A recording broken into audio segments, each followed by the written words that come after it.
सबसे पहले बात कर लेते हैं उस खबर की जिसने फिर से प्रमाणित कर दिया है कि कांग्रेस और आरजेडी जैसी परिवारवादी पार्टियां लोकतंत्र और आम जनता के अधिकारों के प्रति कितनी निंदनीय रवैया रखती है, कैसी सोच रखती है। दरअसल कांग्रेस नेता राहुल गांधी जो इन दिनों वोट अधिकार यात्रा पर हैं, उनके नेतृत्व में कांग्रेस की राजनीति गर्त में जा चुकी है। कहा जा रहा है, इसलिए कहा जा रहा है क्योंकि भारतीय राजनीति को अपने परिवार की निजी जागीर समझने वाली ये पार्टी अब और बर्दाश्त इन्हें नहीं किया जा रहा है। कैसे एक गरीब मां का बेटा नरेंद्र मोदी पिछले 11 सालों से प्रधानमंत्री पद पर देश की सेवा कर रहे हैं। दरभंगा में महागठबंधन की एक रैली के दौरान जो वोट अधिकार यात्रा चल रही है, उसमें रैली के दौरान प्रधानमंत्री मोदी के खिलाफ जिस प्रकार से अपमानजनक और अभद्र टिप्पणी की गई, वो न केवल अस्वीकार्य है बल्कि शर्मनाक भी है। कांग्रेस आरजेडी के मंच से प्रधानमंत्री की स्वर्गीय माता जी के लिए भी अभद्र भाषा का प्रयोग किया गया। ये वही विपक्ष है जो सत्ता की लालसा में लोकतंत्र और संविधान और नागरिक अधिकारों का ढोंग करता है, लेकिन जब उसकी करनी पर सवाल उठाए जाते हैं तो वो हिंसा का सहारा लेने से भी पीछे नहीं हटता है।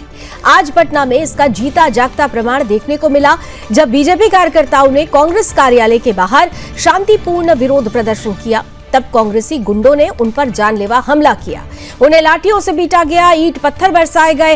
इस हमले में कई कार्यकर्ताओं को गंभीर चोटें भी आई, कुछ का सिर फट गया। ये वही विपक्ष है जिसने 90 के दशक में बिहार की जनता पर राज किया था। दरभंगा माता जानकी की धरती है और वहां आरजेडी कांग्रेस की संयुक्त रैली में प्रधानमंत्री की माता जी का अपमान किसी भी सभ्य समाज में बर्दाश्त नहीं किया जा सकता। लेकिन यही विपक्ष है जो अपनी रैली में प्रधानमंत्री के खिलाफ जहर उगलने पर चुप रहता है, विरोध करने वालों को डराने धमकाने के लिए हिंसा का सहारा लेता है। आज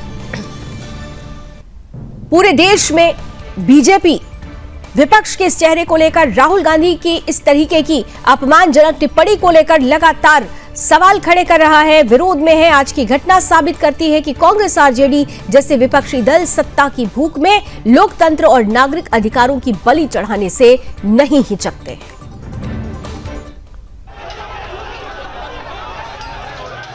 पार्टी हो, चाहे राष्ट्रीय जनता दल हो, चाहे समाजवादी पार्टी हो, ये सब अपना मानसिक संतुलन जैसे बिगड़ गया है।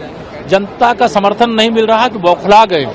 माननीय प्रधानमंत्री जी के बारे में ये कांग्रेस और राष्ट्रीय जनता दल के संयुक्त तत्वावधान में जो सभा का आयोजन किया गया, जिन अपशब्दों का प्रयोग किया गया वो प्रयोग भी नहीं किया जा सकता, इसके लिए माफ भी नहीं किया जा सकता है। लेकिन इन लोगों को तत्काल माफी मांगना चाहिए और मुकदमे लिखना, उसमें कार्रवाई होना तो वो एक अलग बात है।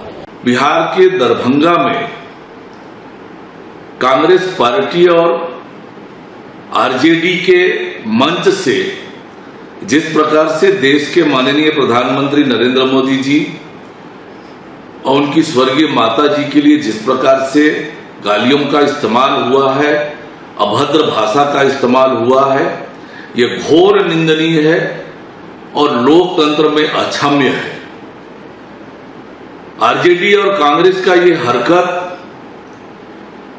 देश के हर एक मां का अपमान है, हर एक बेटे का अपमान है। गुंडागर्दी इन कांग्रेसियों की, हम लोग तो शांतिपूर्ण मार्च निकाले हुए थे, लेकिन इन लोगों ने जो 2005 का बिहार था, जो गुंडागर्दी मवालियों का बिहार इन लोगों ने किया था, आज वही कर रहे हैं। अंदर से लाठी पत्थर रोड़ा, हमारे दर्जनों कार्यकर्ता का सर फूटा है। कांग्रेस के नेताओं को चेतावनी देता हूं, आपने मां का अपमान किया है, एक एक बिहारी बेटा आपको इसका जवाब देगा। आपने देश के प्रधानमंत्री का अपमान किया है, एक एक भाजपा कार्यकर्ता इसका बदला लेगा। अब आप तो देख सकते हैं, हम प्रदर्शन करने आए थे, शांतिपूर्ण प्रदर्शन था।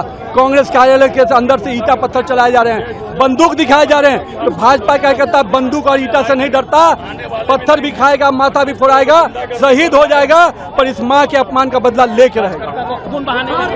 राहुल गांधी के नेतृत्व में कांग्रेस का गठबंधन लगातार प्रधानमंत्री श्री नरेंद्र मोदी जी को कभी चोर, कभी नीच, कभी भस्मासुर, कभी मौत का सौदागर, क्या क्या गालियां नहीं दी है।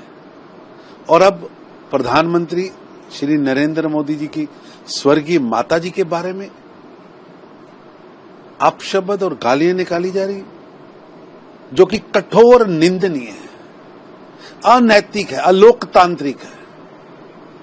राहुल गांधी सहित भ्रष्ट नालायक निकम्मे युवराज या युवरानियों का टोला लगातार अपशब्द बोला।